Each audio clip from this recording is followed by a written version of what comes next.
Good morning guys and good morning fellow gardeners. Gusto ko lang i-share itong ating gulay avenue kung saan meron tayong iba't ibang klase ng gulay dito sa may maliit na space dito sa roof deck. Ito ay kale, isa sa mga napakamahal na gulay kasi ito ay tinatawag na superfood. Napakasustansya niya, mayaman sa antioxidant properties. Ito naman ay kangkong.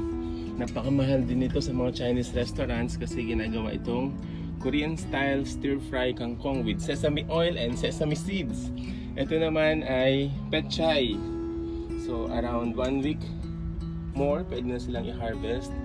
At ito naman ay mga lettuce na butterhead.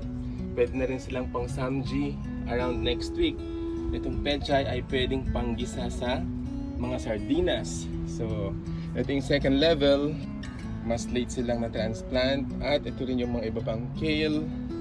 Tapos ito yung ating third floor, mga pechay din. At mga mas late natin itong naipunla. So yun po, meron din pala tayo ditong patatas, itong hinihintay ko. At saka meron din ditong talong. So meron po ba kayong tanong?